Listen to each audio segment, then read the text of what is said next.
All right, family. We're back here today. Thank you so much for joining us on this very particular episode. I think it's now back to back. This is my second female guest. Oh. I must be honest. The first one is Tumi Morake. So my second female guest, and you all have been shouting. Somebody was asking me the other day that, Darlington, what's the problem? Should we be worried? A friend of mine is like, Darlington, I know that's South Africa, but should we be worried? What's going on? Yeah. The way you're bringing guys, and we're not seeing female. I'm happy with whoever said that. That's a good thing. Yes. Yes, we need to see more women. I like it. So it was like, should we be worried? Like, what's going on? I'm like, guys, go away. Just leave me alone. But nonetheless, I have the beautiful Lebo Lion. She's into, I think I know her. She's going to, give her own profile properly, but I know her as a brand person. And I was saying to her when we were coming upstairs, I said, if I forget anything about brand communication, I just go to her page. Bam. I'm like, okay, let me scroll. Let me go to video. Then she'll just say something that I enjoy. I think I even share one of the video on my, on my Facebook. Oh. And somebody was asking that, okay, so which means the post you put there was, it is not what you think about the product that people will buy from. I'm just paraphrasing. It is the experience of that product that people, and so now you need to channel that experience to become what, when I listen to them, I'm like, okay. And I sat back again, I went to my own business. I'm like, okay, what are people saying? Yeah. And so that I use that. But nonetheless, I just want to say thank you very much for coming. I appreciate you. Thank you for inviting me. The name Lebo Lion, let's start from there. Well, I understand Lebo, the lion part. Yeah. What's happening? So I have established a career for myself in South Africa and other parts of the world as a marketing thought leader, right? And in becoming a marketing thought leader, I also had to put myself to the test and say, could I build myself as a brand? Okay. And so Lebo Lion, as the name, is a brand. It's not my name on my ID. You're not going to find me at Home Affairs. If you look for Lebo Lion, she doesn't exist. But maybe at the CIPC, she might exist. CIPC? Yes, because it's a business. It's a brand. Oh, okay. Exactly. So Lebo Lion is not my real name. Oh, okay. It is my stage name. It's my brand name. This is the product that people are buying. So Lebo Lion is a stage name. So yes, it's my marketing thought leadership name. Okay, it's like me. Don't worry, I understand. It's like me, Darlington Steve. Yes. Don't ask me how did I get to Darlington. That's a long story. Yes, but you got there. But you got there. You got to Darlington. Darlington, it's a blessing. And I think what the other day, my younger ones were saying to me that I think we should change our name to Darlington also because there's a blessing that comes with that. I'm like, hey, you are not in my context. Yeah. So you understand why the Darlington comes into the picture. But if we're to meet Lebo Lion on the road, let's say we finish this show and we meet you out just now. Who do we say Lebo Lion is? That's a tricky question to ask a marketer because the first thing I thought was, which road are you meeting me on? Because on different roads, I'm a different person, or at least different parts of me come out. It depends on the location. Okay. Setting is everything. I think in marketing. So when you say on the road, that's location, that's place, the 7 P's of marketing mix. Okay. But when you put one product in different locations, it becomes something different, right? So for me, my question is, which location would you be putting me in? Let's say I find you we are in a corporate event and you just probably not very particular. It's all about branding. Okay. And so what will I take out from you? So I am really passionate about marketing and building brands on the African continent. That's good. And I'm passionate about it. When you say Nigerian man turn like this, check my show. When I turn, you are now taking it serious. Now I know that it's a serious conversation. I'm really passionate about this, especially from a context of how do we ingrain tech into building marketing and branding strategies. Okay. A lot of people don't know that my background is actually in tech. So when I left varsity, I didn't go and work in corporate. I feel like I've always been an entrepreneur. So me and my cousin decided to open a tech company. Okay. Because he had these tablets. He's a bit older than me. He's a CA. He had these tablets and he'd been trying to sell them for about 2 years. And I said to him, please let me hop on this team and sell this thing for you. I can make it into something. And he just said, okay, well, you know what? This is not really a business. I just have these things. I haven't sold them. Come, let's own the business together. And literally it was not a business. It was him with the tablets. Wow. That's what it was. And I changed those tablets into a brand. So it went from being a tablet into a device that helps democratize access to information for children in rural areas and in township schools. I devised the strategy because at the time I saw that corporates were rolling out paperless learning classrooms. And the government was also funding that. So they were building towers all over the place. And I said, I think this is our sweet spot. This is going to be our USP, the learning market. But what value are we giving this market?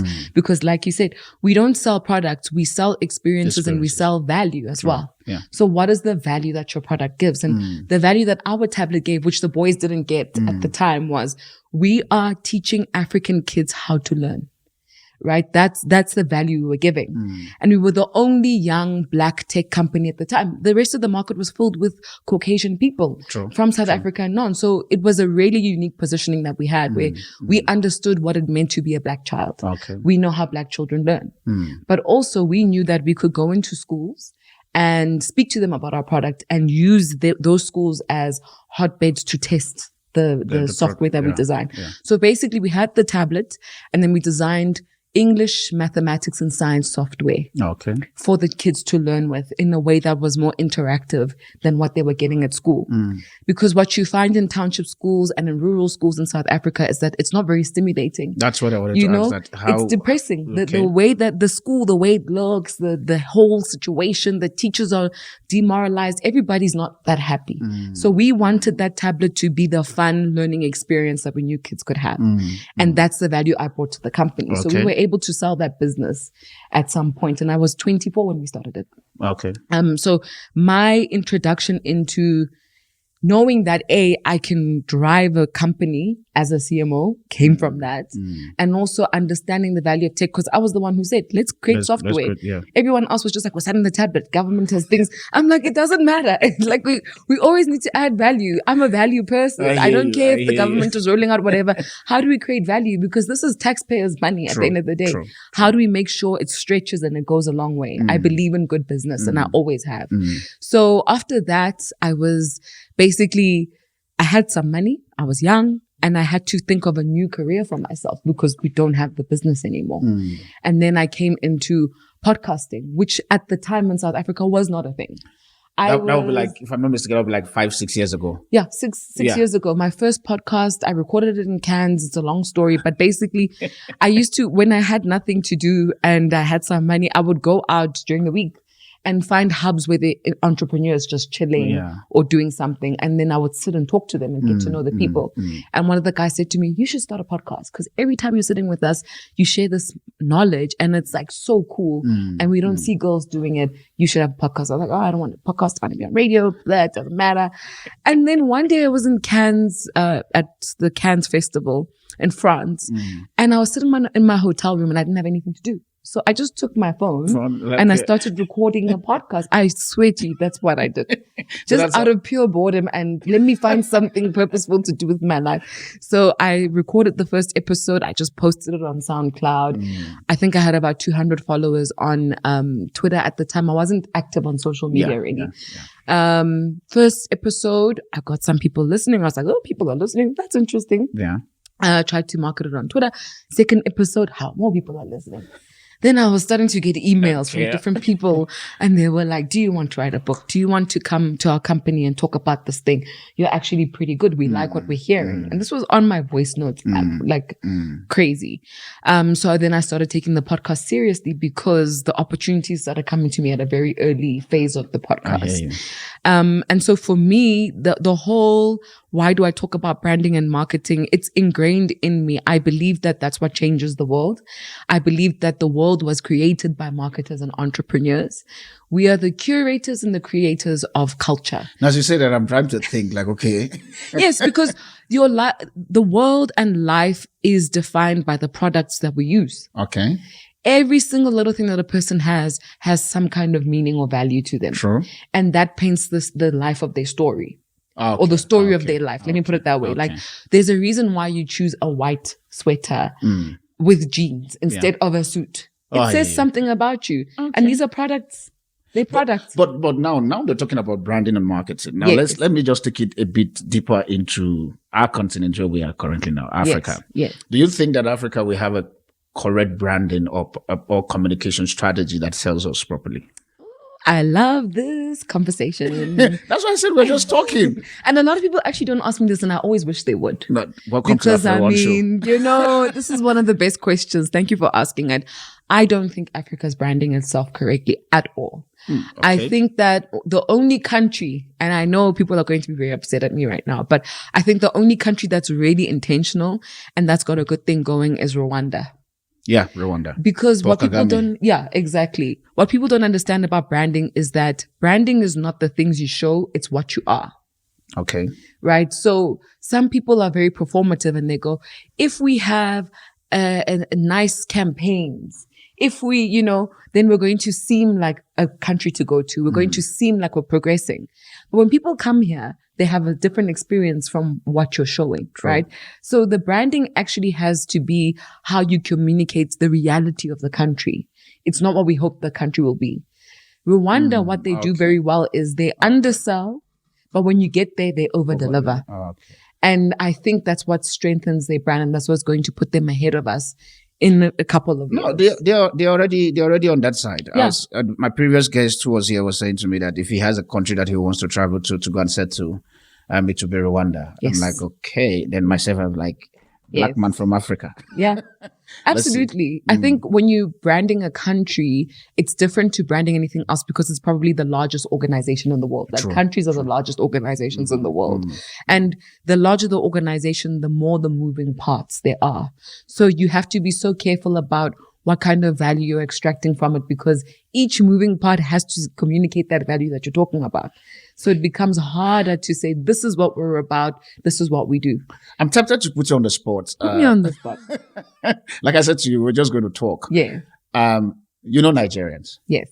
The country called Nigeria. If you look at that country, I think I've forgotten how old we are because we are very old. Sometimes when I see the age of Nigeria and the results, I get angry. Yeah. So I'm like, let me just focus that we are 30 years old, which is South Africa, and make peace and stuff.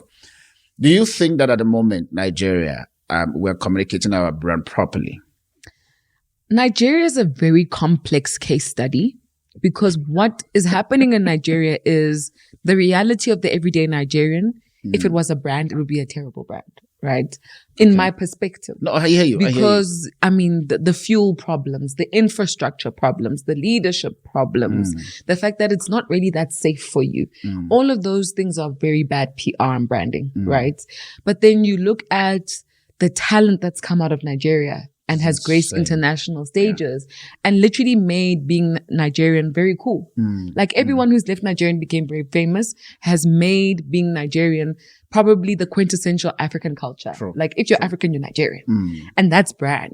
That's powerful. And when you say Nigeria, it stands for something. If you say a Nigerian person, it stands for something.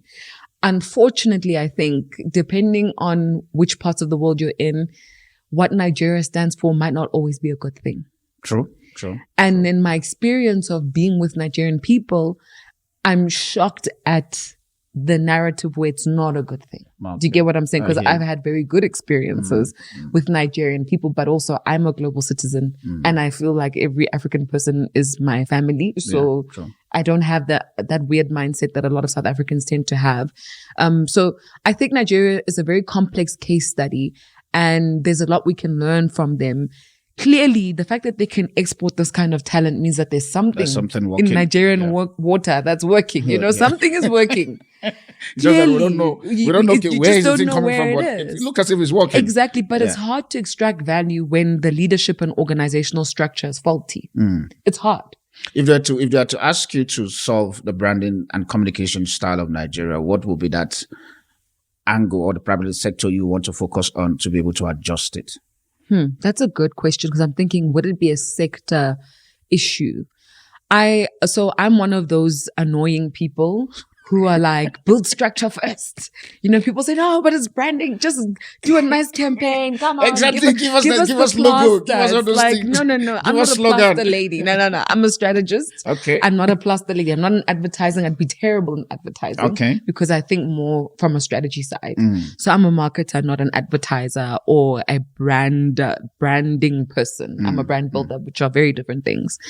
I think for me with Nigeria, there's so many parts where you can attack with it, that right? country, even But as I'm Nigerian, also myself too. I learn from people who tell me about the country. So it's okay. There So are I'm many learning. points to attack it. I think one of them could be, despite the leadership challenges that are happening, I would say if the infrastructure could just improve, that would change so much of the narrative that exists about Nigeria, because people are interested in traveling there. Mm-hmm. And I think that if we could make that experience of people traveling there much better and safer, I think Nigeria would be better. I think I choose to believe, and this is not me supporting my country, but I choose to believe that, funny enough, Nigeria is safe when you travel. Yes. It's just the fact that, like you said, in terms of communication and the news that have come out of Nigeria makes it look as if, okay, for example, look at the big one that is happening in Nigeria, which is the Boko Haram. Yes. Where ladies have been kidnapped and stuff. And I promise you, it's like saying ladies are kidnapped in Alexandra Town. Exactly. Yeah, no, and then I understand you now carry it and say the whole of Nigeria and all of that. Yes. So I think for me, that's why when I ask that question is to say, okay, fine. When people like your kind who are professional in this very particular space, and you hear that very particular country, Nigeria, and somebody wants to give you an offer, and the offer is a huge offer. Yes. Which angle will you now say, okay, fine, I just want to stay here because this is what I perceive? Because one of the things I tell people, I said, see, when you find foreigners in your country, especially me as a foreigner, in this very particular, as much as I don't like saying foreigner, but it's okay, is the fact that the advantage you have is to see, okay, fine, if this foreigner is here in South Africa doing 1, 2, 3, and yet he doesn't have the whole opportunity in which I have, which means there must be something about him that I need to learn to be able to take advantage of my resources that is in my own continent and stuff. Yes. So we are like, I tell people, I said, foreigners in your country are like mirrors. You could just look at us and I'm like, okay, if he can do 1, 2, and 3, okay, I can also do it. After all, he doesn't even speak Zulu. Yeah. I'm married to a Xhosa lady, and sometimes people end up asking me, why can't you speak Xhosa? I said, that's the reason why I married her. Like, so that I don't speak it. And the case closed. Now, the thing there for me there is, if you were to say, okay, to pick something, because we're also going to come into South Africa, because I have a strong passion for this country. Okay. Very strong passion for this, to the point that my family knows. They've even said to me that we've donated you to South Africa. It's okay. Yeah. And I think it's the only country, I choose to be corrected, in the only country in Africa that has Africa at the end of its name, which is South Africa. Yes. So which means South Africa is positioned in a very strategic way to really help us to see some certain narratives, but somehow we're not there. Yeah. No, we're not there. We're not there. So now, before we come to South Africa, what is that one narrative concerning Nigeria as a brand communicationist, as a brand specialist that you want? Maybe somebody is watching, you never can tell, or one minister for communication is watching. I'm like, okay, Darlington, get me Lebo. I think let her come and do some certain thing for us here based on that one thing she has said. Okay, so if we're not going to go too heavy into the strategy and we want to do something that's a little bit easier to Nigerians like easy thing. That's the thing. You need to understand. Don't stress us. I won't stress you then. If you stress us now, you're like, okay, Darlington, what's wrong with that lady? Why do you? So we don't like stress. Let's pick the lower hanging fruit. Okay. What I think Nigeria has that's very commercially viable, that a lot of other countries don't have in Africa, is their culture. Somehow you guys have been able to export your culture really well. Okay. When you travel to other parts of the world, there are sectors with Nigerian people, Nigerian food, Nigerian way of speaking.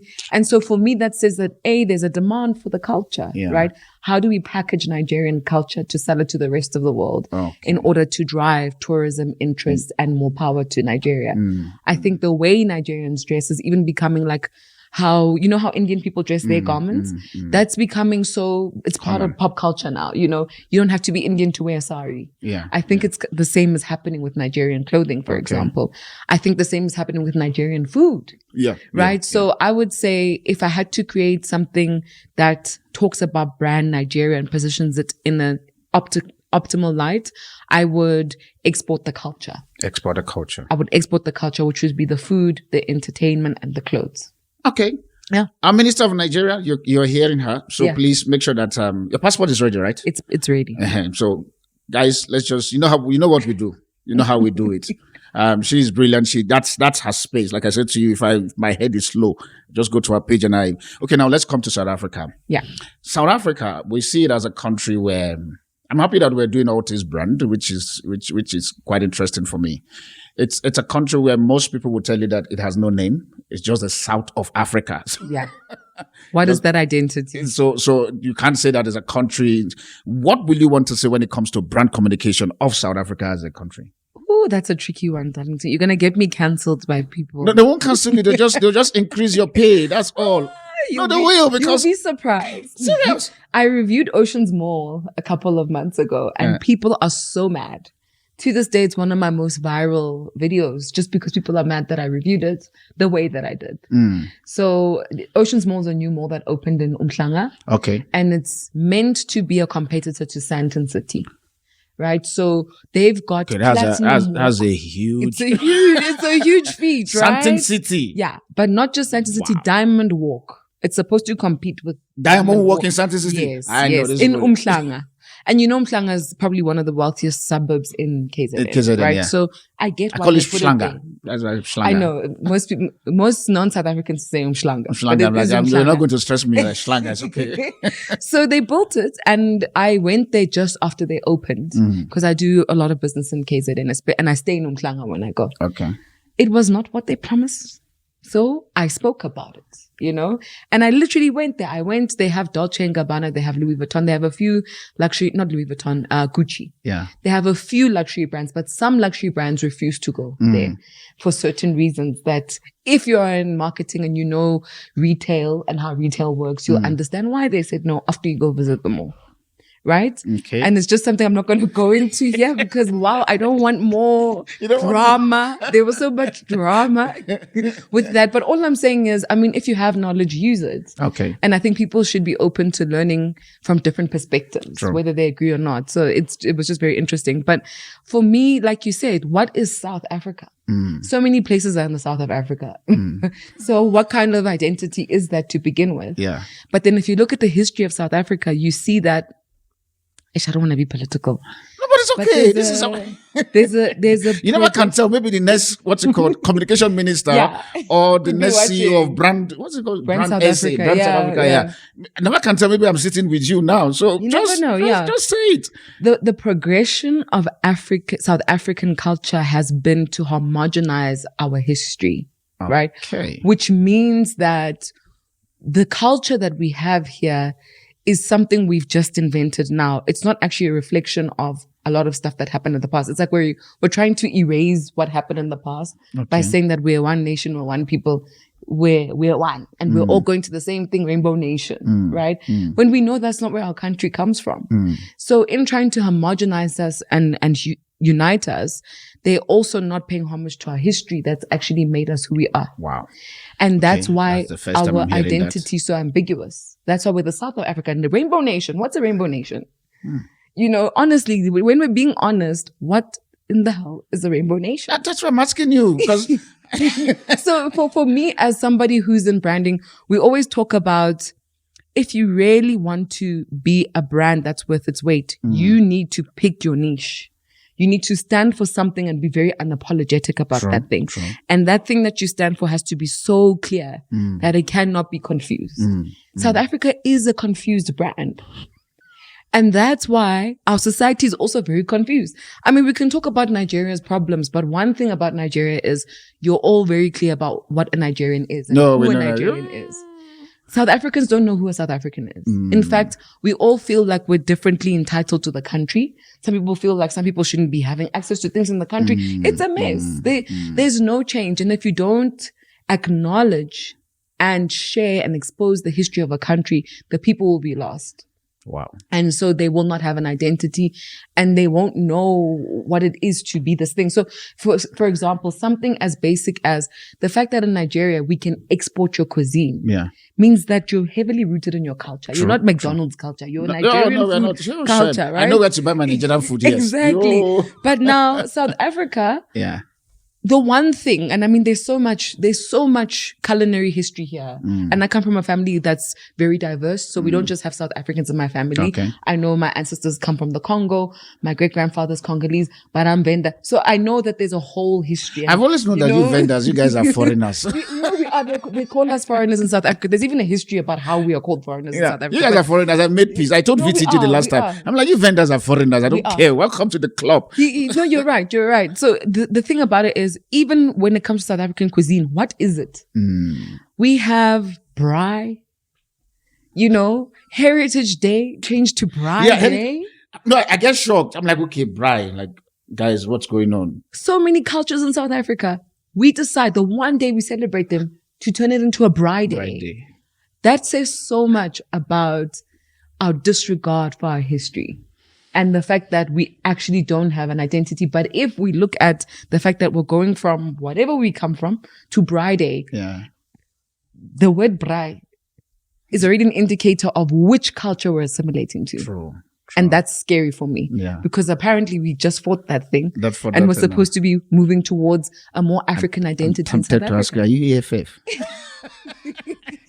Why she tried to ponder on that very particular question? No, but it's important because, it's so beautiful to be African. True. And when I travel to other parts of the world, I feel good. Like, I feel so cool that I can talk about being from Africa. Africa. So it's weird that when we talk South Africa, our culture is very modern. It doesn't speak of the things that happened in the past. True. And I'm like, how come that's a thing? And it's weird for me because I come from a family where we are taught our history. So the fact that I know that my great-grandfather is Congolese, it's because I've been taught my history. True. I understand Zimbabwe and the Great War. I get it all. But I was raised in a family where we were like, no, you're African. There's no such thing as, South African, whatever. Okay, I think because my time is running out now, we'll pause. We'll come back on the second segment and we'll pick it up from there. Because the question I want to ask you, how then do we, from your place, how then do we begin to brand South Africa properly so that its product and its resources will begin to see them? Love it. That's a thought. Just don't go anywhere. We're right back just now. Still on your AfriOne show with your Afropolitan Apostle, Darlington Steve. All right, family, we're back again on the second segment. And then quickly, because we're having our conversation, I know that you're enjoying the talk, especially on the part of South Africa. And I think the questions I asked before we went on break was the fact that how then do we begin to restructure South Africa so that I think the truth of it is the fact that we must find an identity to make sure that this is South African brand. Yes. And I'm still struggling at this very particular moment. I think off air we're talking about even the Springbok, Springbok, whatever the name is called sometimes. So I even get confused also with all of that. My wife is a high fan of cricket. Oh. And all of that. And so sometimes I looked at them like, okay, guys, who are you people? When we look at your color, it's just like you pick color from here, and you put it together. Somebody was actually saying to me the other day that even the national anthem is actually not owned by South Africa. It is adopted from some Zambia or something like that. No, Ino Sontonga wrote. Is it Ino Sontonga? Yeah. Somebody, I actually have to Google that, but it was written by a South African person. The South African national anthem. Yeah. That's original. The original one. It was written by a South African. Okay. And I only know this because I remember in history class one day. But you see, as a South African, I should know this. Exactly. Right? That's the problem. I shouldn't be like, oh, let me Google this now on your podcast. Yeah. But I just want to be sure because I don't want to say Enoch Sontonga and then next thing I'm wrong. And they're fighting you. But while you're trying to look for that, how do you think that? Yes. It's Enoch Sontonga. He was a composer, best known for writing the Xhosa hymn Nkosi Sikeleli Africa. Oh, okay. Enoch Sontonga. Okay. Yeah. Okay. I remember that. Okay. Yeah. So then, which means I've already learned something today. Yeah. So South African anthem, 100% owned by the people. Well, but in terms of the food. Let's not say ownership. We wrote it. Please now, South Africa's complicated, guys. You're the one who said I don't know who owns it. But I definitely know we wrote it. What? I know that. Okay. Yes. All right. I choose to agree. It's a country, so I'm not going to argue. Yeah. I like saying to people, I said, my permit is written with pencil. Thank you. It can be erased anytime. Exactly. So when you have a South African guest sitting in front of you, like, guy, just soft pedal, don't press too fast. Otherwise, you just discover that your papers is not. Look, I mean, people don't even know Mandela. Nelson Mandela is a brand. Yeah. As in, it's a business and it's owned by somebody. Is it the Mandela family? No. I think there's one. There's a shop I saw in Stanton the other day. It's called Mandela Clothing or something. Oh, yeah, the T-shirt. The T-shirt. Not the T-shirt, the shirt. The shirt one, yeah. Lovely shirts. Lovely I love shirt, those shirts. and it was, I think it's somewhere around, from that side you find Access Bank. By Batashas. Yeah, yes, by Batashas, yes. So I was looking at it, I'm like, okay. I think maybe I should open a company and just call it Mandela's Furnitures. Well, you'll be paying royalties. To who? That's what we need to know. That's the problem. But I'm not part of a certain political party, so I'm just going to keep quiet. All I'm going to say is that, optics, branding is also about optics, which is problematic sometimes because you can make somebody a face of something they don't own. And then people galvanize because they think, oh, this is Black owned. This is South African, but actually it's not. No, but I've seen that. I remember during my days of dexterity, I don't want to mention the company name because it's a popular company name and it's what's called minerals resource company and stuff. Literally, the name of the company was actually the maid of the white guy. Yes.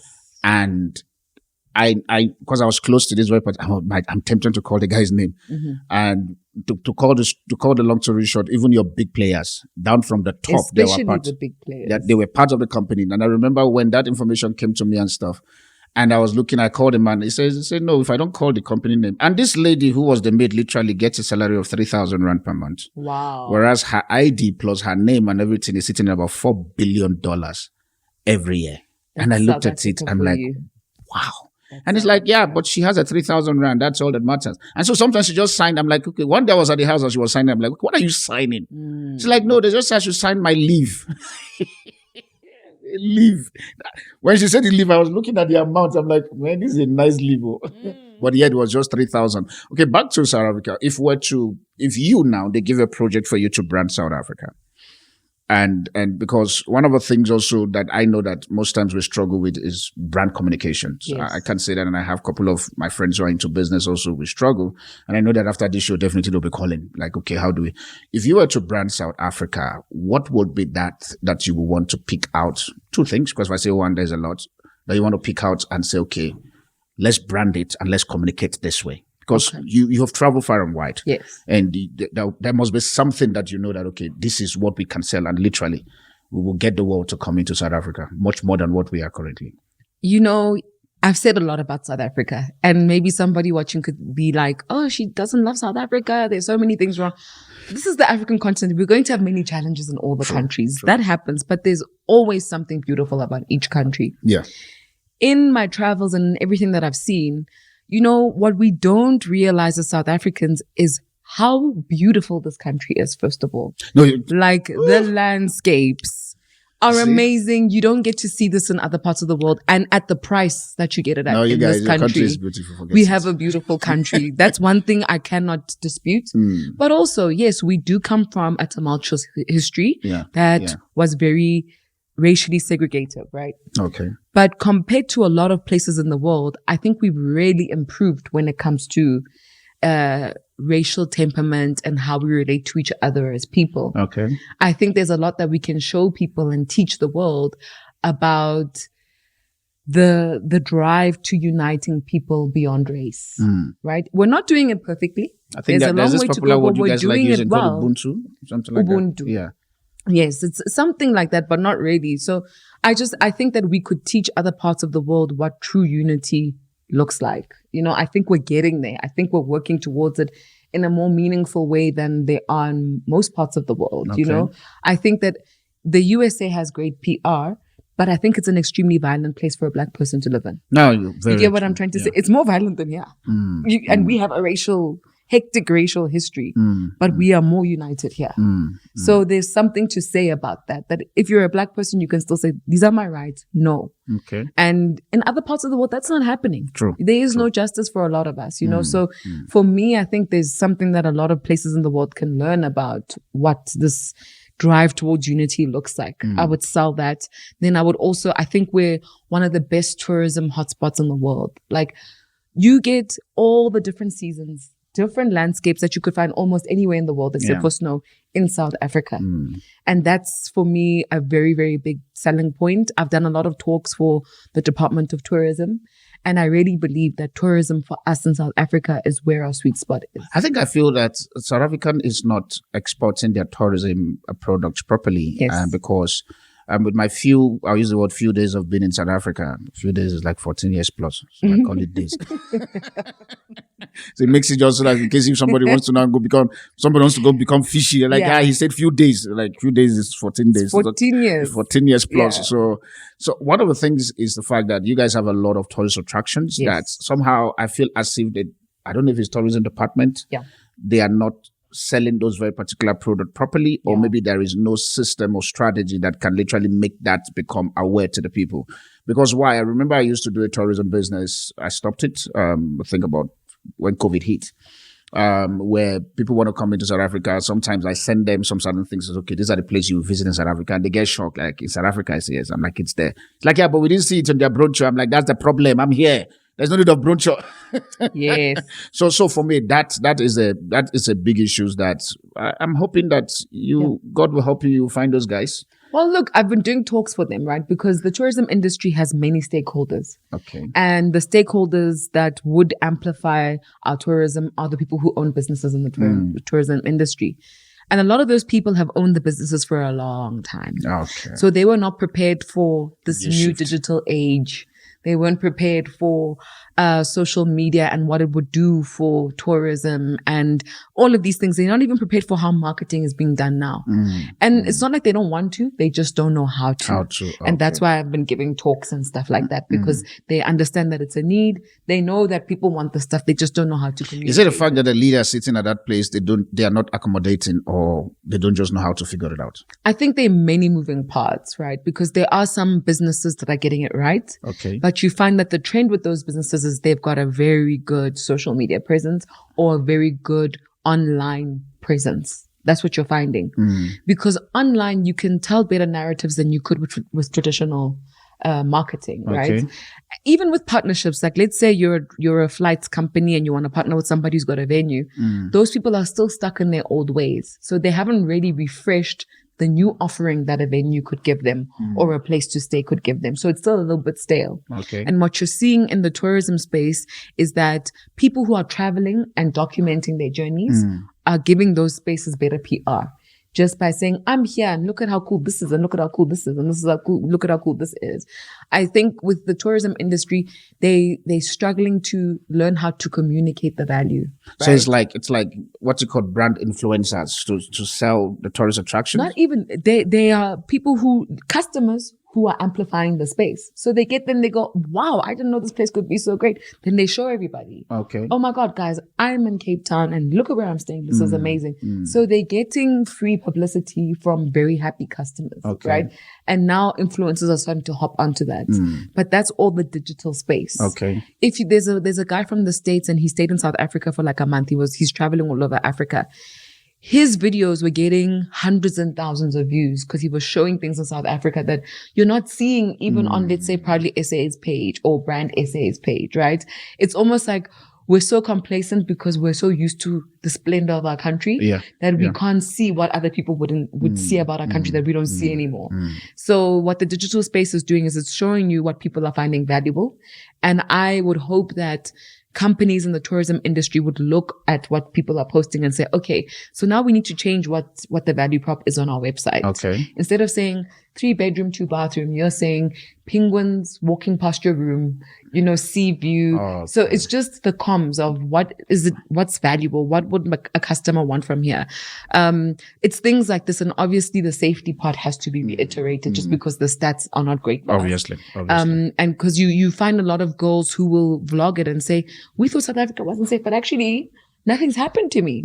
People are surprised when they come here and they have Wi-Fi. And you're like, how are you surprised? What do you mean? What do you mean? So for me, it's just generally educating the public about SA, but about what they find valuable. Because we're doing too much old school marketing. Now, my question I want to ask now in terms of the branding and communication, branding, communication, and marketing, pardon me, I'll group everything together. Okay. And you'll be the one to filter it. Okay. That's not my space. So if I call it anyhow, just like, okay, it's not a space, sharp. So it's when it comes to, let's say somebody is watching you currently now and the person is trying to start a business. Yeah. Now, where is the place of personal branding and a company branding? People love asking that question, right? So there's different kinds of brands that you can build, mainly a business brand and a personal brand. Can they marry together? I'll get to the place. Okay. So a business brand would be a brand for your business, a business that's selling products or services, McDonald's, whatever, a business brand. Then there's personal brands, which are brands that are created around a human being. and the value that they offer to society. So Richard Branson is a personal brand. Okay. Elon Musk is a personal brand. Oprah is a personal brand. You know, you are a personal brand. Okay. So if you built If you something, didn't mention my name, you, I would have moved your mic. I was waiting like if my name did not come out. Yo, you just hear beep. It's okay.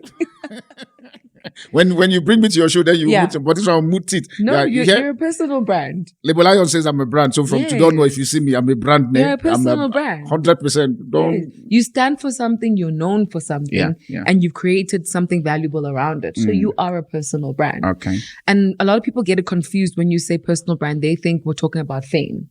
Like if I say I'm a personal branding expert, they think I'm going to make them famous. It's like, no. I'm just going to teach you how to unearth and communicate your value to the relevant stakeholders and the relevant environments for you so you can unlock opportunities. Wow.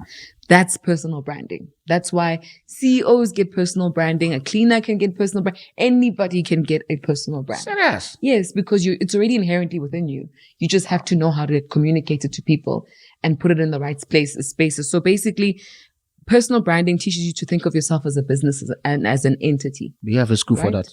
Well, I have some courses that I'm creating for that, but we don't have schools for personal branding. So I'm creating some courses for it. Courses for people to come. For people to come. Even on TikTok, I'm about to release a series. It's 200 and something. And it's beginners 101 personal branding. No, please, you need to do that because now I'm just thinking about the personal branding part. Because the truth of it is if we can separate the two, many people are finding themselves whereby they are lost within in the muck of the and you're like, combination. Okay, what's going on here and stuff. So that happens because people are not going to like me for this, but you know, a lot of you're on an AfriOne show. Calm down. Everybody knows that this is where you come. Every of your hidden pork, we just say it, and you are secured. Oh, Darlington. Okay, so what I find a lot of the time with entrepreneurs is we want the title of entrepreneurship, but we don't want to behave like entrepreneurs. And entrepreneurship requires you to be a risk taker and to really stand for something. Okay. So a lot of the time what happens, and I know people go, but what does this have to do with branding? The thing is, you don't brand nothing. You're branding something that already exists, right? Okay. So what you're doing is you're saying, I have a stance, I have an identity, I have something I'm selling. Now I'm going to make it a brand so I can communicate it to people, package it nicely, make it easy to buy. That's what you do when you create something and make it a brand, right? Okay. And you give it a legacy because it has a story and Yeah. But if you are an entrepreneur and you're not sure about your business model and your sales strategy, what you're going to do is you're going to try sell by any means necessary. True. So you're going to make yourself the face, but then you're also going to have a business and you're not too sure what's happening because you're just trying to be an opportunist, right? And entrepreneurs, actually, yesterday I was doing a live and I was talking about the difference between an opportunist and an entrepreneur. Yeah. Right? Both can identify challenges in society, but I think the intention is what separates an entrepreneur to an opportunist. True. An opportunist will see a challenge and try to supply and fix it just for the sake of commercial gain. Commercial gains. They don't have an intention to do anything. So it's not necessarily that they're building legacies or creating sustainability. They just think people need masks. I'm going to sell them masks today. Done. That's an opportunist. That such person. Oh, okay. That's an opportunity. I mean, we cannot call those people entrepreneurs. And but they're selling something. But they were selling it because there was just an opportunity. It wasn't necessarily going to be a long-term business. Yeah, but it's a short-term business that will bring money for the next long-term business. No, not really. But it's not. To me, that's not entrepreneurship. That's opportunism. Opportunism? I'm making up a word. No, it's okay. That's being an opportunist. Nothing wrong with being an opportunist. Okay. But the nature of being an opportunist means that you're not creating sustainability. Oh, the issue is the sustainability. It's the intention. So the longevity of it also is not there. The longevity of it. It's not there. You see something that's a problem. You fix the problem now and you're gone. But entrepreneurs see beyond today. True. They see beyond tomorrow. Okay. So they offer solutions to the market and usually very sustainable solutions because as you build this business as an entrepreneur, you're going to hire people, right? And you're not trying to hire them for 2 months. You're trying to hire them for as long as you can and build more and more and more. So that's the difference between an opportunist and a businessman. An entrepreneur. And too many people, when they're building their brands, they act like opportunists. They're not acting like entrepreneurs. So they have a very short game mentality. For the first time, I feel like I'm in a school. I know that we say we should just have a talk show, but now I'm like, okay, family, in case if you are confused like me and you want to get more information, Definitely, you can find her on all her social media platforms. She is going to tell us. Yes. And on this very particular screen, you can email us and we'll give you her details, because all of this what she's saying now, woo, it's like I'm in a 600 level studying branding communication. I'm like, madam, that is not where. It's too much. It's too much. It's too much for a 30-minute show. You see, but you see what I mean? It's not as simple as people think it is. That's why when you watch marketing thought leaders, they say, building a brand is not having a logo. You could have a brand and have no logo. But why do people then, permit me, because you've been there, why do people then underestimate you guys' profession? Because the problem is, and I have to say this, people in my industry have not been representing us very well. A large chunk of the people in our industry, right? Yeah. Because it's very easy. Back in the day, maybe in the 70s and 80s, marketing was advertising. Okay. Right. So if you say you're a marketer, you're actually in advertising, you're creating ads. But as the world changed, marketing became more strategic, value chain driven. Whereas for advertising is amplifying and creating beautiful looking billboards and whatever. That's advertising. That's advertising. Marketing is, I must understand value chains. I must understand business modeling. How do we build a business that creates a product that serves the community or whatever, your customer? And what do we do with whatever we get back from that? So that's all about value chain. That's why I understand business. I see it in my head. I'd be terrible at advertising. I'm not creative like that. I'm more creative from a strategy perspective. So what happens is that when people see branding and marketing and that kind of thing, they get into the industry for the glitz. It looks like a very glitzy, we're going to do events. We're going to work with this famous person. We're going to do, and that's like 2% of real marketing. No, because it's literally with all you are saying now, I'm thinking, marketing. Okay, whoa, woman, calm down. It's 2%. And that, I wouldn't even call events marketing, to be honest, but we're here. So I'll be offending many people if I say that, because there's some people. But it's your space. I think the thing there also with us as Africans, and I was in that very particular space where, because we're trying not to offend people, then we then sell ourselves short. Yeah. And so sometimes I tell people, I said, my friend, just say what you want to say. If somebody wants to go and die, let them die. And it's okay. Life is too short for me to be trying to maneuver your emotions. And I'm like, that's your emotions. If you want to be strong, you'll be strong when you find your way somewhere. Then some people come out like, yeah, Mara, it's because you're Nigeria. People don't, the way you guys talk, you don't filter. Like, that's your problem. Yeah. But because the way you're explaining, you're taking branding, communication, marketing, and I'm like, okay. It's deep. Wow. And you must be very smart to actually do it. But a lot of people study marketing because they think it's the easier degree. And perhaps it might be an easier degree because a lot of people are doing marketing comms, which is not like BCom marketing, for example. So marketing comms, you spend 3 years learning about social media, PR, comm strategies, things that when you do a BCom marketing, we do that for 3 months. And the rest of it is economics, business management, logistics, because that's value chain. Yeah. Right. So you need to understand it. But I will even say that I used to stress my lecturers because I'd be like, I don't like my textbook. I don't agree with this. So I'm a problem in that sense, right? Like I've always loved this stuff. It just excites me. So with brand building and marketing, it is very complex because it requires you to think like an entrepreneur, right? And it requires you to be very creative, but also quite strategic and understand your business holistically. True. And that's why it's not a logo. Trust me, if you've got a good enough brand, sometimes your customers will even give you your identity because they'll help you communicate your brand properly. They'll tell you who you are. Wow. They'll tell you who you are because of the value you're giving them.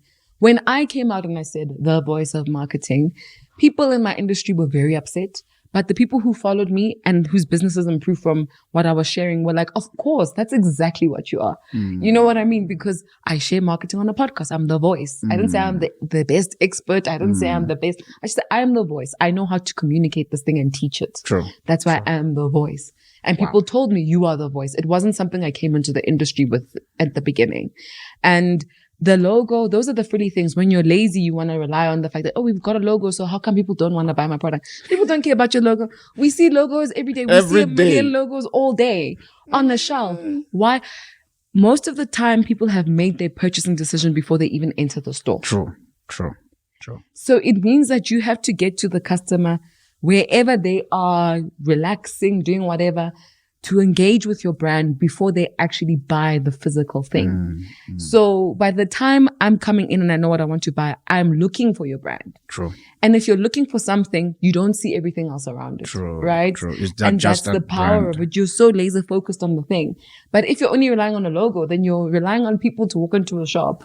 So which means see your logo. Yeah. So which means, as you're saying, that also the place of communicating your brand also is very key for the customers to be able to find your product easily. To engage with it first. Remember, there's a marketing funnel. Yeah. The top level of it is awareness. Okay. That's the biggest part, which means that you would spend the most money, I guess, let me not go money, but there's a lot of effort that goes into getting people to be aware of your product or service, right?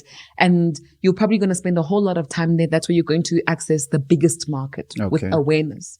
But as the funnel goes down, you'll see purchasing, I think, is number 4 or something, but it's a smaller piece compared to that big awareness part. Okay.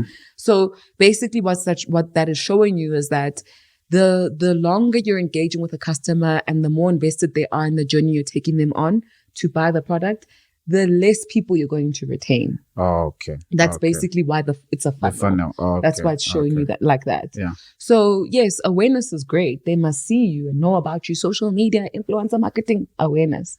But then after that, you start to engage meaningfully. So you have deeper conversations with them. You know, this is the problem that I'm really solving in your life. This is why you are our customer. That kind of thing. And advocacy, all of these things until you get to purchasing. So by the time somebody's bought with you, you guys already have a relationship. Sure. So much has happened. You know, nobody just buys anything. True. So it's so funny because there are lots of entrepreneurs who will show you, like they have their product and they're selling on the side of the road. Oh, buy this thing, buy this thing, buy this thing. That thing is not easy. That's a cold sell. Yeah. Cold sells are so tough in a world where there are enough digital opportunities to have a soft, warm sell with somebody before they even engage with your product. You know, you're really going against, you're fighting. You're going to be climbing a very tough hill if you're still going to be doing cold selling, you know?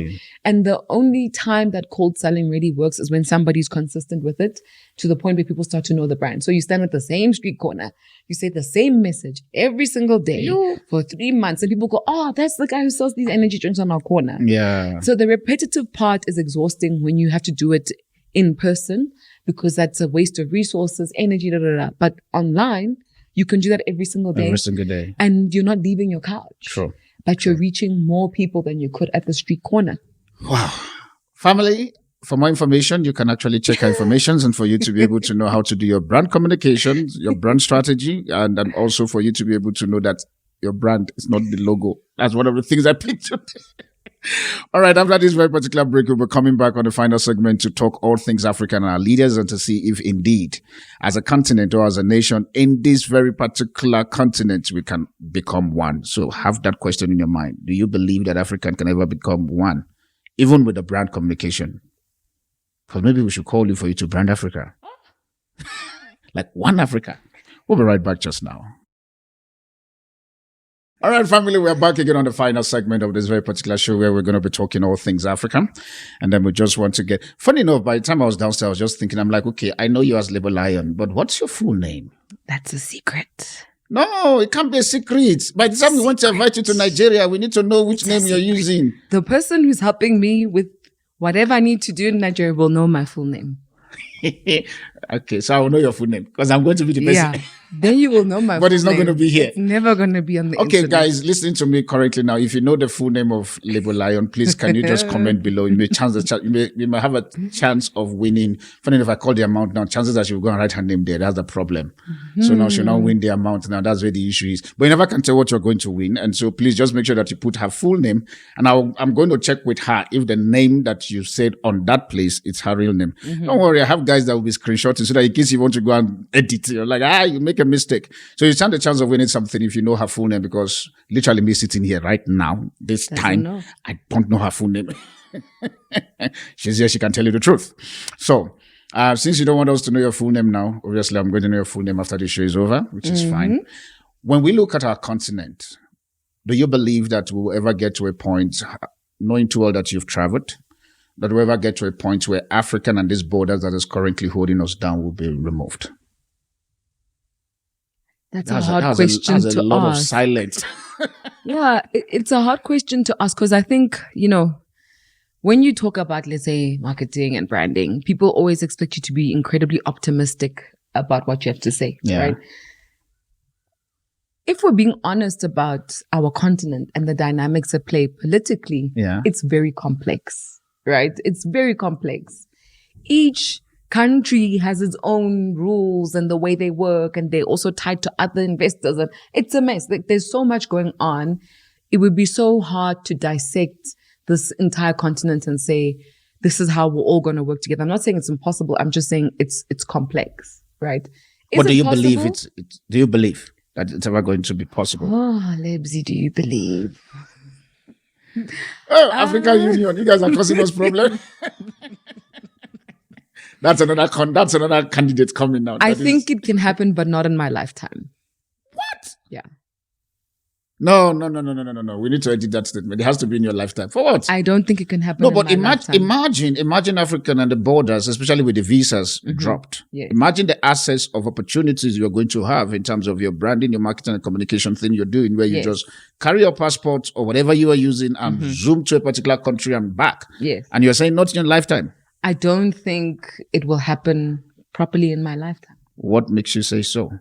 Just the rate at which we do things on the continent, the fact that we are so separate. We should be united in our mentality towards each other. But I think there's a lot of division. And then economics at play here, who owns currencies? How do they work? How do they travel? Does Africa's currency devalue when we become united? There's a possibility that it will. Okay. Right? And if currencies devalue, countries don't have strength. And then they weaken open to a whole lot of things that don't need to happen. Yeah, but it can benchmark our currency based on our resources. We can, but there are lots of things that can happen to bastardize that whole thing. Are we prepared to go to war for that? When you say war, are we talking about war with the Western influence or within ourselves? Both. I like the question because I think the thing there for me will be, we as Africans, I think we're at a space where we are ripe for us to become one. I'll use the word, the street life are tired of all of these segregations, and there is a strength we carry being united. No, not in our different space, in our different color. There's a diversity. That's what I'm looking for. Yeah. There's a strength we carry. If we can then find a way of harnessing that very particular strength and bringing it together, that is a good strength. Yes. Now, with that being said, for me, are we going to fight war within ourselves? No. Okay. Somebody once asked me that, okay, fine, darling, to with AfriOne, sure, I hear what you're saying and stuff, but how then do we benchmark, for example, with a different passport? And I said to them, it's very simple, and I'm going to repeat it again, looking at the camera so that you understand. Very simple in the sense that if you take your passport and you say you're going to Nigeria tomorrow, they flash that passport on whatever machine. It will pick to say you're in South Africa, which means your passport has been captured at the Central Intelligence Base. Carry a Ghanaian passport and go to Togo and flash that same passport. It will say that you are. So why don't we carry that very particular information? Because it's already centralized. While we are trying to come up with African passport, or because let me say this on air, you people know I know that there's African passport. So, okay. I know. Yeah. But they will tell you there's no African passport. Between you and I, we know. Let's leave it at that. Now, before the African passport began to roll out, there's already this data, this information that is already there. So now, which means we've squashed that place of identity. Now, in terms of currency, all we don't need to do is to find, what is the stronger resources we have in Africa? We begin to look, is it petroleum? Is it gold? Is it platinum and stuff? Benchmark. Let's be honest, look at what is happening in the UK. UK is actually using our gold as a system to benchmark euro. And yet tomorrow, we can't fight, no matter how much Rwanda and Naira come together, they can't fight euro. And yet they are benchmarking that very particular currency on gold that they export from our continent. And you still say that is not possible. But why are they doing that? That's a question you and I need to start talking so that people know that at least we know what they're doing. To me, it's about ownership. Who is owning who? Exactly. That's a question. Who is owning who? Exactly. She's been political. She's like, yo. Ladies and gentlemen, welcome to the most politically correct response you're going to get to this question. Exactly. You sounded like my two previous guests who I invited. The guy was like Darlington says, I know they've warned me about your show, he said, but hear me. He said, where I'm eating, you can't close it. See, that place I'm eating, see, this talk you're going to affect that place. But, it's not just about where we're eating. What I'm finding with our content, I mean, I love that we're having robust conversations on different platforms. There are lots of podcasts and things that are out there. And I need more podcasters also to come so that we can have this these conversations. The truth of it, the more we talk about it, the more these people understand that, okay, fine. Because this is one of the things I've discovered. By God's grace and His privilege, I've been able to sit with the 1% of the 1%. I've sit with the 20% that controls the 80%, and I've sit with the whole 80%, and I've sit with even the ones who are not in the percent. Yes. The truth of it that I find as a common denominator of all of this is the fact that these conversations are happening, but just the fact that we are saying it in our private space. Yeah. We're not bringing it out for people to understand that. Because when you sit to the 1%, they believe that Lebo Lion is not concerned about this very particular thing. Yeah. But until when they see Lebo Lion on AfriOne show, she's now talking. She's like, dude, this thing makes sense because the moment you throw away these visas and these borders and stuff, the more I can travel without me knowing that that's 6,000 rand I need to pay for getting a visa. That would be my money for hotel accommodation in Kenya or in Tanzania. So because of that, until we begin to have these conversations to let our leaders know that, okay, see, we are not child anymore. And for example, with South Africa, I tell people, I say, this country is, by this time next year, is 30 years. A 30 years old child. If that child is busy at 13, she should be a grandchild by now. If you understand where I'm taking it. Yeah. So because of that, we need to begin to have this conversation to say, okay, fine. What is holding us from us becoming in one Africa? Is it an issue of leadership? Is it an issue of we have those Western influences that are playing games on our head? And from your own point of view, being out there, what do you think is holding us? Definitely leadership. Okay. You're as great as the leaders who lead you. And people can't override decisions that leaders make without a coup, without something extreme and violent. So if your leaders make decisions, sign things, make agreements that are not in your favor, as the average citizen, you have to go with it. There's nothing you can really do about it. Or if there is, it's going to take a long time for you to see that change. If they will wake up tomorrow and say, no visa, in all the 55 African country, how would that make you feel? I'd be happy about it. But I think I have a very global perspective of the world. Okay. And I don't think that's common in South Africa and on the continent, or even in other parts of the world. Okay, help me with the perspective so that people understand. So people in the USA, for example, most of them think that the only place in the world is America. Like they really don't know. You'd be shocked at how much they don't know about the rest of the world, So I don't even think to them it would matter if there was one passport or whatever, because to them it's like America's the only place of the world. So the rest of us were just existing. So they exist in that mentality. But for people to appreciate the benefits and the need for a one passport, for example, they would have to be able to see the entire world and not just their own world. Okay. And a lot of us aren't privileged enough to do that. Okay. So that's why you find quote unquote xenophobia, because we can debate whether it's xenophobia, whatever it is in South Africa that's causing the division between other African people, but it's here, right? So do most of us want to travel outside of SA to other African countries? That becomes the question. True. What is it that's stopping us from wanting to go, or what is making us go? Those are the questions that I would ask. I'm tempted to ask you, what expands your mind for you to be a different species? I'm going to use that word. You're on my show, so it's okay. Tattoos, what just comes out. To be a different species that is not what you call, for lack of a better word, enshrined into the culture and traditions of what an average South African would think of. Leadership. So I grew up in a family where my parents were intentional about how they raised us. Okay. Yes, we have our problems like every family does. True. But the one thing, I would see like Frantz Fanon, all of these books at home. My dad collects books and he reads them. Okay. My grandmother, she could speak 7 languages outside of South African languages. She could speak German and all these things. Wow. And she's a Tonga lady who was an orphan and, fought her way through the world and became what she became before she passed away. So she's also quite educated. She spoke many languages. She always said to us, we need to travel, we need to read. We weren't allowed to watch a lot of shows on TV at home. Okay. We had to watch the news and like specific shows because they wanted to make sure it was child friendly and that it nurtured our mindset. So by virtue of how I was raised, even playing outside, my dad didn't let us play outside. If we were going to play outside with other kids, someone would have to be watching us. Okay. That's how strict he was about who is influencing you. That was a very big thing for him. So I became a nerd idealist. Loved reading. I loved all these things. I want to know about things. We have a lot of entrepreneurs in my family. My dad is an entrepreneur.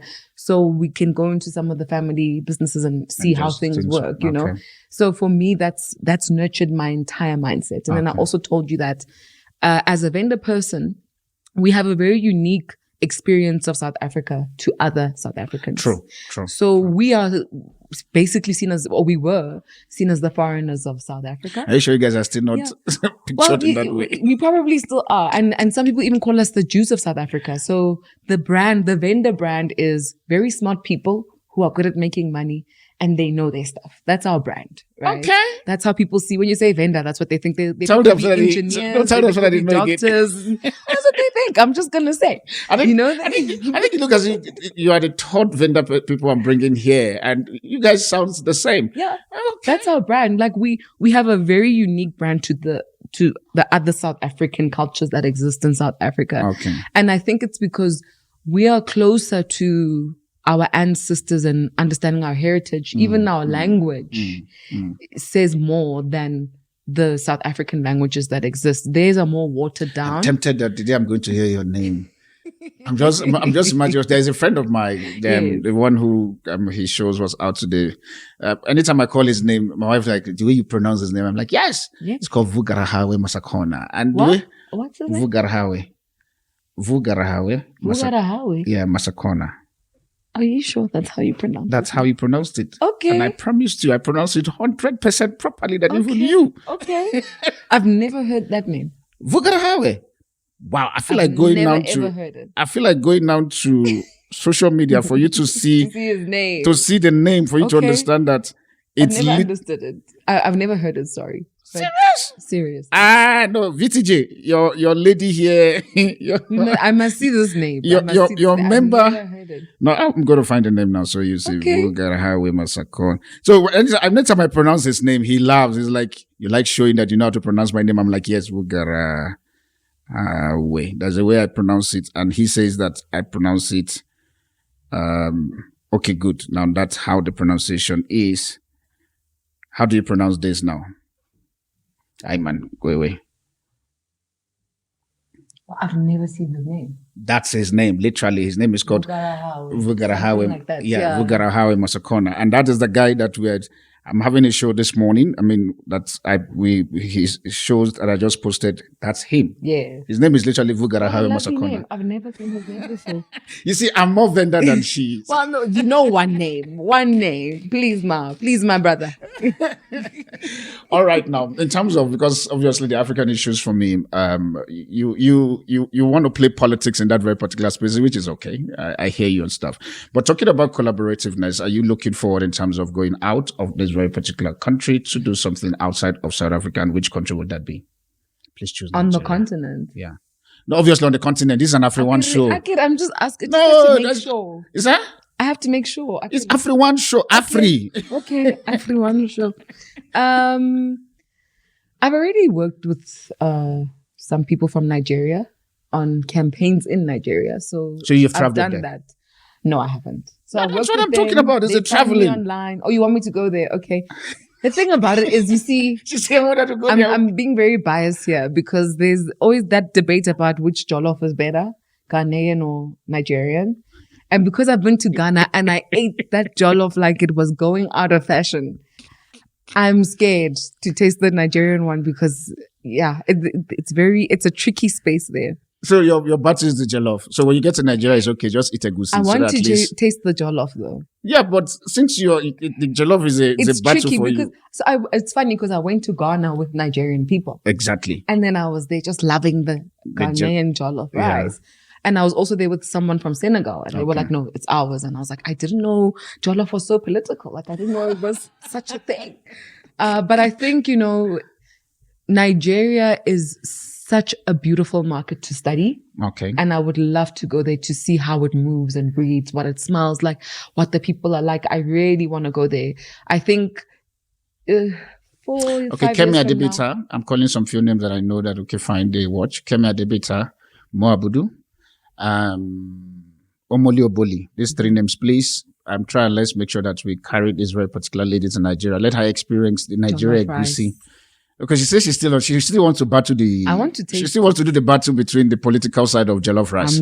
But I bet you, Nigeria, we have the best jollof rice. That I can tell you. Isn't Nigerian food very hot? Like chili? When you get there, you'll know. Oh, okay. Because indirectly, you want me to now say the thing is chili, then you now say like, I'm not going again. Because I don't know. Is that? I don't like chili food. Because I don't know what you see now. Imagine if I say Nigerian food is chili, and I'm like, no, take me to Senegal. No, I still want to go. I think Nigeria is a market that a lot of companies are looking at. Okay. But a lot of them are afraid to play in. So what they need is 220 million population. It's a big market. That's why they're all looking at it, right? So I think where there's an opportunity is who can understand Nigeria and be the conduit between Nigeria and the rest of the world. And that's why I want to get to know Nigeria, because I think it needs those people who will be the conduits. Yeah. So it's a big market and there's a lot of opportunity there. So apart from Nigeria, which other country? Kenya, because of the tech. Everybody wants to get in Kenya. No, we do. For me, the tech is so interesting and it's a highly intellectual space. You get people who are really forward thinking in their business ideas and how they build things. Okay. So I really want to go for that. Okay. Yeah. If you were to send a message to our leaders across Africa, starting from President Cyril Ramaphosa down to... Okay, what are you doing? Who? Okay. I'm a marketer, not a politician. No, you're not a politician, but obviously their leadership structure also seems to affect your market, whether I would like it or not. Yes, it does. There is one of this man that I love so much, Vusita Bekwayo. Followed him, I love him a lot. And currently now I see how he's breaking boundaries into West Africa, especially Nigeria. I'm so happy. I was telling a friend of mine, I'm like, can you guys give him a Nigerian passport so that just stays there? Yeah. Because it looks as if South Africa... Honestly, this is me honestly. Because South Africa doesn't want to value the guy. Keep it It's there. true. We're very bad at valuing our assets in this country. Yeah. We're very, very bad at it. So for me, now there's another female coming in Nigeria. Please, by the time she gets there, give her a Nigerian passport. Let her just stay.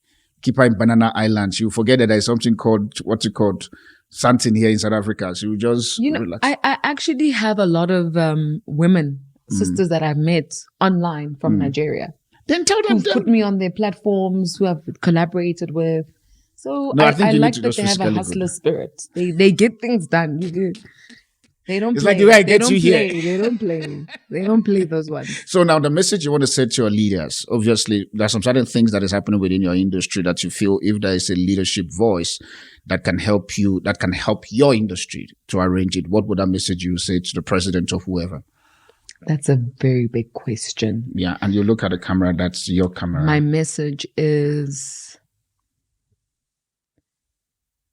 the world is changing and we can be at the forefront of that change.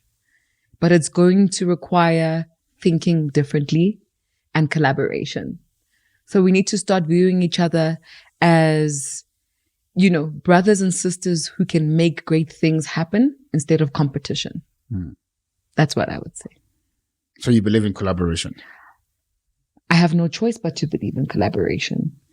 As an African person, there's no way I can win without collaborating with other people. But you find people It's who are afraid of collaborating because they feel I don't know you.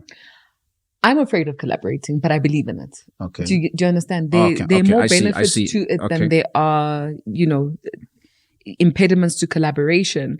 The problem is that we don't trust each other. So we also bastardize collaboration because someone will come with an open heart, another person is coming with funny intentions and, things don't work, but it doesn't mean that collaboration doesn't work. What is the strongest point in your journey as a brand person, communication, marketing strategist? That very particular point where you almost feel like, I think I'm not good at this space. Let me find something else to do, where you almost gave up. Oh gosh, it happens every other. So at least it happens every other day. Can I tell you? I mean, you made a very great point when you're talking about Vusita Bekwayo, and it looks like we don't value him, right? I feel the same about myself in this country. I feel like I'm not valued. The fact that when I started my podcast, it was American companies and Nigerian companies calling me and saying, wow, what you're doing is great. Tell us more. Let's work with you. Says a lot about our country. And when I started off, I thought, well, maybe they just don't know me. So let me grow my brand more. Okay. But now that I'm getting into more rooms, bigger rooms with more important people, I realize that they've known me since I started. Wow. In my industry. But they still haven't knocked on my door to say, hey, young girl, come. Let's show us. Let's do something. And when I pitch, they act like they don't know me. So it's just interesting that when I come into the room as a speaker, not as a marketer, all of a sudden, oh, we've been knowing you. We follow your page. We've been using some of your, lessons. And you're like, okay. And I'm like, oh, thanks. I guess, thanks. Why don't you give me the budgets? True. Clearly, you using my stuff, it's working because you wouldn't be using it on your organization if it wasn't working. So why not also bring budget to me? So it's like here, the biggest challenge would be the people not willing and ready to accept your product. Just because they're it's ready, for lack but of they're better not word. willing to pay for it. Okay. Even Avusi Timbegwayo, I've heard people say that he charges too much. That's absolute nonsense. Of course. You must pay for value. And in the speaking world, it's also quite political in the sense that different racial groups actually get paid differently in South Africa. And I'm not saying that it's done everywhere, but it is a culture we do. No, have it's culture in in South South Africa. No, I promise I've experienced it also. Yes. And when you see Caucasian speakers, they don't even have 200 followers on social media. They haven't really built their brands. They just have networks inside. True. And they're getting paid more than Avusi Timbegwayo, who should arguably be getting paid more than them because he's bringing more to the table. Not just his talent, but also the brand. The brand, true. So that also looks good for the organization. So for me, it's a case of there's something wrong within our culture, South Africans, where we are happy to let our talents go. We are happy to let other people flourish. Because if I'm giving strategies to American companies, it's against SA. Let's be honest. I'm empowering them. Their businesses are growing. I'm helping the dollar get stronger, not the rand. True. I wish I didn't have to do that, but I'm not getting money here the way I should be. So, and that's not something I can fix as an individual. I'm here, I'm giving the value. I'm giving it for free to your employees so that when they come to your agency, they do better work for you. People couldn't understand that concept. They were saying to me, are you teaching our people because you want to steal them? I'm like, no. I don't want to steal your people. I just think we can do better as an industry. So I'm going to give the stuff for free. These people must watch it. Then they come to your business, they do better. And then we do better campaigns. You guys book me for campaigns and other things that you know I can do. Yeah. Then we come train your staff, but I'm not trying to compete with you. I think we need support. True. We don't have enough people training people about marketing, about brand building. And some people who are doing it are just doing it because that's the lowest hanging fruit. I hear you. It's hard to, when you're doing your taxes, when you're doing your finances, marketing is a very vague deliverable, right? So you can give it to anybody who's just sitting at a coffee shop. You can be like, this guy has an agency in marketing, but he's not doing anything. Or, he doesn't really know what he's doing. He looks at a textbook. I've seen this so many times. Likewise. And to the point where I used to tweet threads on Twitter. And I'd have like a thread, personal branding 101. Okay, personal branding step 2. And then I'd have threads. Business, branding, whatever, social media. And I started getting my followers sending me emails with screenshots saying, I've just been in a presentation at work and aren't these your threads? This person just made it a presentation. Wow. So it's that kind of why steal when you should be calling me in then? Because clearly you need that. You don't have it in your organization and you can't fake it. You're going to steal one idea and then do what? True. All right. Look at the camera as a final. What's your questions? How can people find you and where can they locate you? People can find me everywhere online just by searching for Lebo Lion _SA or going to www.lebolion.com. Lion like the animal, Lion. So Lebo Lion, one word. Yes. Which Lebo of the social media? _SA. Oh, Lebo Lion _SA. Okay. Yeah. Which is the most frequent page you use where people can? It depends, but I think for me, I'm enjoying TikTok right now. Okay. So TikTok. So somebody can send me in TikTok and you respond. No DMs. I don't respond to DMs. What I've just said, where can people DM stands for date me. I don't want that thing. Too many people. I don't want that thing. I'm there to do business. I'm there to teach. Email me. Oh, so that's what DM stand. It stands for date me. I've just let another one again today. I can't. I don't speak to people in my DMs. Okay, family. It's been awesome talking to you. I think this is not the last time. Definitely, I'm going to be bringing you on the set. It's a lot of conversation we've talked about, and I really appreciate your openness and your honesty. I've learned a lot about your brand communication. I will be calling you back again. Okay. And that will be something that we'll definitely do somewhere around next year. Yeah. And so please make sure that you're available. And make sure your passport is also sharp. It's sharp, trust me. It may include traveling. No, my passport is very, very sharp. Very, very sharp. It's And really so sharp. that's it. But thank you so much for coming. Thank you for having me. I hope you enjoyed the show. I really did. This is one of the first podcasts where the host was brave enough to say what he thinks. It's not easy to say what you think. So you put me through my paces there. I really enjoyed myself. All right, thank you so much. All right, family, we've come to the end of this very particular show. I'll see you again on the next episode of this very one. I remain your host, your Afropolitan apostle, known as Darlington Steve. Bye for now, and God bless you.